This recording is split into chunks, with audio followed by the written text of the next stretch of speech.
আকাশবাণী কলকাতা জেলার চিঠি বাঁকুড়া থেকে পাঠিয়েছেন আমাদের সংবাদদাতা দেবাশিস মৌলিক। কলকাতার আর.জি. কর মেডিকেল কলেজ হাসপাতালে তরুণী চিকিৎসককে ধর্ষণ ও খুনের ঘটনায় উত্তাল সারা দেশ। প্রতিবাদে মুখর বাঁকুড়ার মানুষও। জেলার উত্তর থেকে দক্ষিণ, পূর্ব থেকে পশ্চিম, শহর থেকে গ্রাম প্রতিদিন ওই ঘটনার প্রতিবাদে পথে নামছেন মানুষ।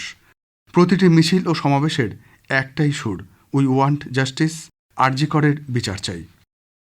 শ্রাবণ সংক্রান্তির মনসা পুজো জেলার প্রাচীনতম উৎসব।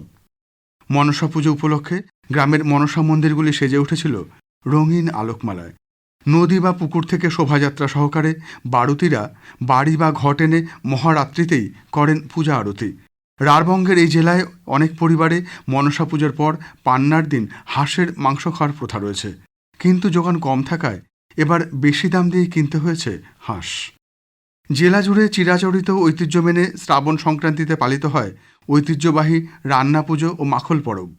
মাছের বিভিন্ন পদ, তরিতরকারি, ভাজা সহযোগে বিকেল অবধি বাড়িতে বাড়িতে চলে পান্তা খাওয়া দাওয়া।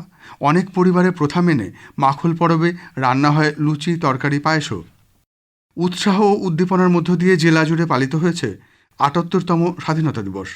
জেলার সমস্ত বিদ্যালয় প্রতিষ্ঠানগুলিতে শ্রদ্ধা সহকারে জাতীয় পতাকা উত্তোলিত হয়। ৩টি মহকুমা দপ্তরে পতাকা উত্তোলন করেন মহকুমা শাসকরা। শ্রীকৃষ্ণের জন্মতিথি উপলক্ষে জেলা জুড়ে চিরাচরিত ধর্মীয় উৎসাহ উদ্দীপনায় মহাসমারোহে জন্মাষ্টমী ও নন্দোৎসব পালিত হয়েছে। দক্ষিণ বাঁকুড়ার স্বর্গোদ্যান হিসেবে পরিচিত তালড্যাংরার ভীমারা কেশাতড়ায় শিলাবতী নদীর তীরে রাধাকৃষ্ণ মন্দিরে এই উপলক্ষে দূর দূরান্ত থেকে বহু পুণ্যার্থী হাজির হয়েছিলেন। মহাকালেশ্বর মন্দির প্রাঙ্গণের রাধাকৃষ্ণ মন্দির থেকে বিশাল শোভাযাত্রা এলাকার বিভিন্ন গ্রাম পরিক্রমা করে। শ্রীকৃষ্ণ রাধিকার বিগ্রহ সহ এই শোভাযাত্রা ঘিরে সাধারণ মানুষের মধ্যেও ছিল ব্যাপক উৎসাহ উদ্দীপনা। চলতি বছরে জেলায় তেমন বৃষ্টি না হওয়ায় কৃষিকাজের প্রয়োজনে খরিফ মরশুমে প্রথম দফায় জল ছাড়া হয়েছে মুকুটমণিপুরের কংসাবতী জলাধার থেকে। সম্প্রতি জলাধারের রাইট ব্যাংকে ৮০০ ও লেফট ব্যাংকের মাধ্যমে ৩,০০০ কিউসেক হারে জল ছাড়া হয়েছে বলে কংসাবতী সেচ দপ্তর সূত্রে জানানো হয়েছে। মুকুটমণিপুর জলাধারের জলধারণ ক্ষমতা ৪৩৪ ফুট। জেলায় চাহিদা মতো বৃষ্টি না হওয়ায় জলাধারের জলস্তর সেভাবে বাড়েনি।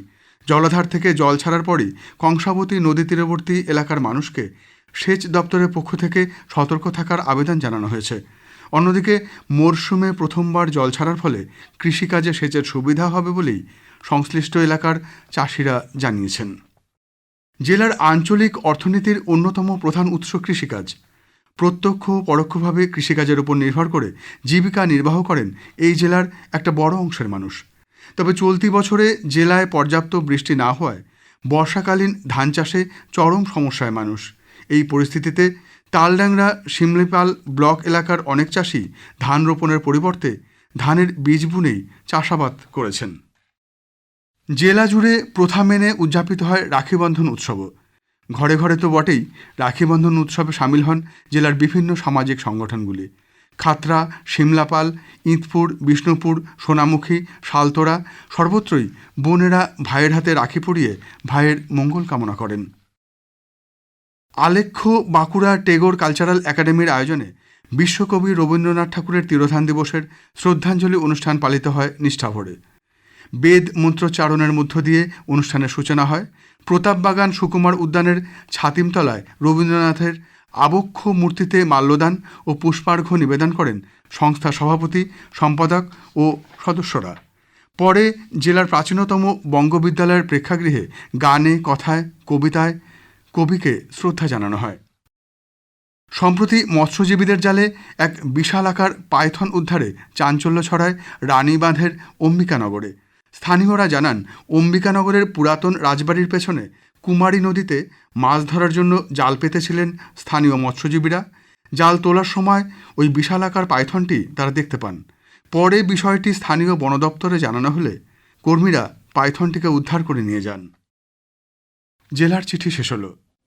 বাঁকুড়া থেকে পাঠিয়েছেন আমাদের সংবাদদাতা দেবাশিস মৌলিক।